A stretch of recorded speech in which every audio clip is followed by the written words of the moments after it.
Hello students, आज हम समझेंगे political science civics chapter 3 gender religion and caste के 12 इंपॉर्टेंट क्वेश्चन। अगर इस चैप्टर से क्वेश्चंस आते हैं तो इनमें से एक क्वेश्चन आपको देखने मिल सकता है। 2 मार्क्स इसका वेटेज दिया है ब्लू प्रिंट में, या तो 2 मार्क का क्वेश्चन आ सकता है या फिर 1 मार्क की 2 एक्सरसाइज से आ सकता है। इससे what is the gender division, sexual division of labour?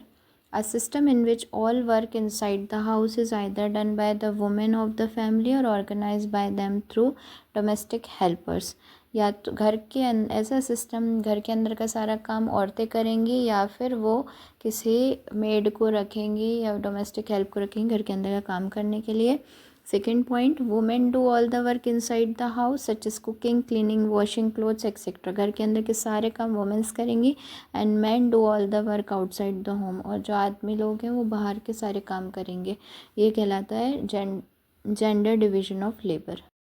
What do you mean bye feminist? Feminist कौन होती है? अ वुमेन और a man who believe in equal rights and opportunity for women and men is called a feminist। feminist जो होते हैं उनके mind में ये रहता है कि इक्वल राइट मिलना चाहिए दोनों को, वुमेन को भी मिले और मेन को भी मिले, वो या और अपॉर्चुनिटीज़ में मिलना चाहिए। तो ये क्या कहलाती है? Feminist. A feminist is someone who support the idea that main and women should have equal rights and opportunity.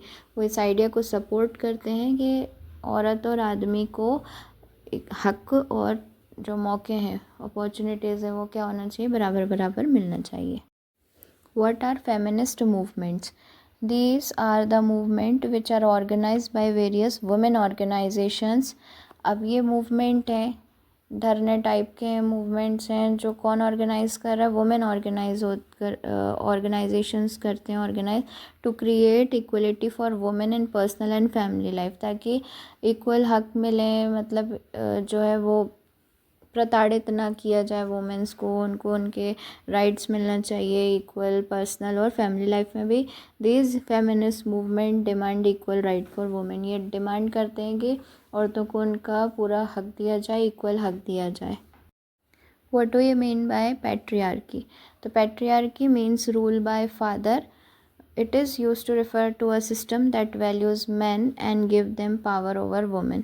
Patriarchy एक ऐसा सिस्टम है जिसमें जो मर्द होते हैं वही जो है उनकी बात मानी जाती है, वो जो फैसले लेंगे वो औरतों को बिल्कुल डोमिनेट किया जाता है और उनको हक नहीं दिया जाता कुछ भी बोलने का।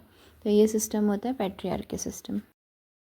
फैमिली लॉज, दोज लॉज ऐसे कानून that deal with the family related matter, जो परिवार से रिलेटेड जितने मैटर को देखते हैं कानून, वो क्या कहलाते हैं? आपके family law.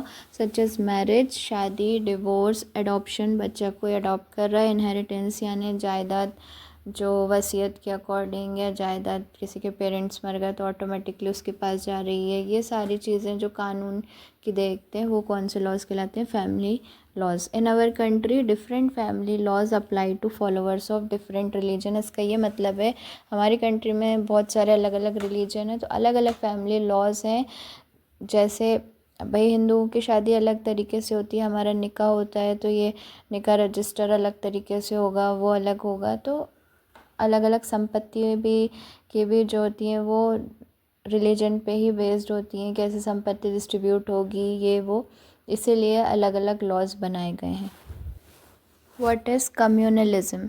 Communalism means when people of one community or religion go against the people of another community or religion, they start feeling superior to other। जब एक रिलीजन दूसरे रिलीजन को डोमिनेट करने लगे और वो सोचने लगे कि हम ज़्यादा अच्छे हैं या हम ज़्यादा सुपीरियर, वो ज़्यादा सुपीरियर अपने आप को ज़्यादा बड़ा मानने लगते हैं, उसे कम्युनलिज्म कहा जाता है। Communalism can lead to violence and riots यानी दंगे बिटवीन डिफरेंट रिलीजियस कम्युनिटी। जब कम्युनलिज्म आने लगता है तो उस टाइम पे दंगे होने के बहुत ज़्यादा चांसेस होते हैं। What is the importance of a secular state? Secular state की इम्पोर्टेंसेस क्या होती हैं? सेक्युलर स्टेट क्या होता है? Equal respect and recognition for all the religion by the state, यानी गवर्नमेंट जो है वो इक्वल रिस्पेक्ट भी देगी और रिकग्निशन भी देगी सारे रिलीजनों को। No discrimination by the state on the basis of the religion, यानी गवर्नमेंट कोई डिस्क्रिमिनेशन नहीं कर सकती on the basis of religion. Non interference in the functioning of any religion by the state, और कोई भी फंक्शनिंग में कोई इंटरफेरेंस नहीं होगा गवर्नमेंट का। भाई सब अपने अपनी भक्ति है, सबका विश्वास है, वो अपना काम कर रहे हैं। जब तक हाँ वो कंट्री को नुकसान नहीं पहुंचाते तो कोई इंटरफेरेंस नहीं करेगी government. Mention different aspects of life in which women are discriminated against और डिसएडवांटेज इन इंडिया। ऐसे दो चीज़ें बतानी है जहाँ पे औरतों के ख़िलाफ़ जो है वो डिस्क्रिमिनेशन हो रहा है और डिसएडवांटेज है औरतों को। तो less education, girls are provided with less education as compare to boys. कम पढ़ाते हैं लड़कियों को कि जल्दी शादी कर देंगे या जो भी वजह है, लड़कों को ज़्यादा पढ़ाया जाता है। Most of the labour done by them is unpaid और less paid as compare to man.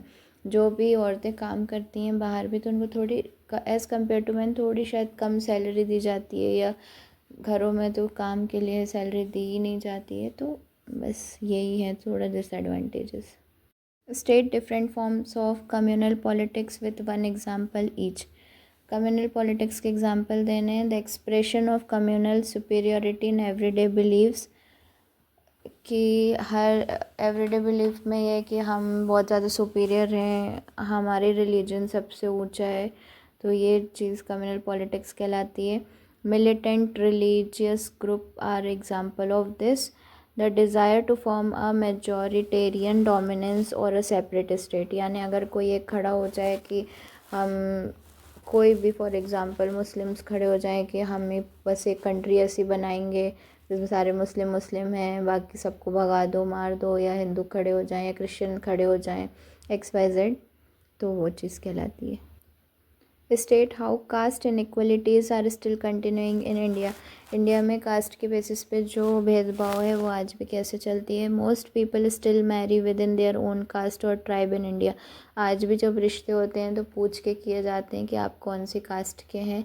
Upper caste वाले अपर कास्ट में करते हैं, वो मिडिल वालों में भी नहीं करते और लोअर कास्ट में भी नहीं की जाते हैं। आज भी ये चीज़ चल रही है और हर रिलीजन में चलती है।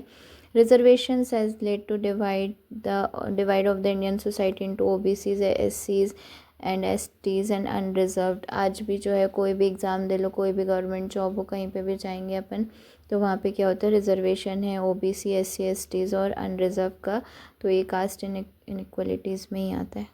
What is the status of women's representation in the India's legislative body?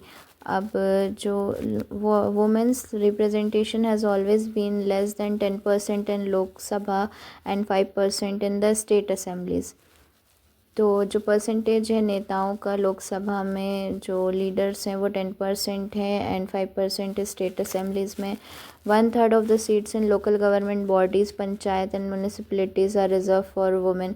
यानी गांव में जो है वो कंपलसरी है कि गांव में, और जो ये लोकल वाले होते हैं पार्षद के जो इलेक्शंस होते हैं उसमें 1/3 औरतों का जो खड़ा होना ज़रूरी है। ये रिजर्व्ड हैं सीटें औरतों के लिए। There are more than 10 lakh elected women representative in rural and urban area. जो अर्बन एरिया लोकल बॉडीज़ हैं उसमें और गांव में 10 लाख से ज़्यादा औरतें जो हैं वो आज भी क्या रही हैं, या तो पार्षद रही हैं या सरपंच रही हैं। Mention any two constitutional provision that make India secular state. अब कॉन्स्टिट्यूशन में क्या ऐसा क्या है लिखा हुआ है जिससे इंडिया क्या है, एक सेक्युलर स्टेट, यानी वो सब सारे धर्मों की इक्वल रिस्पेक्ट करते हैं। तो everyone is free to practice, profess and propagate their own religion in India.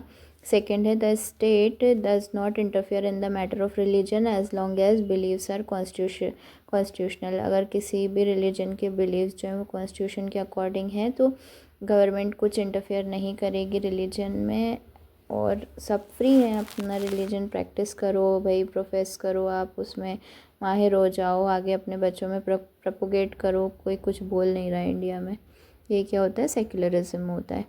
Next, अगर आपको वीडियो अच्छी लगी हो, समझ में आई हो, ईजी लगी हो, देन प्लीज़ लाइक करिए, कमेंट करिए, please share with your friends and subscribe my channel. Thank you so much.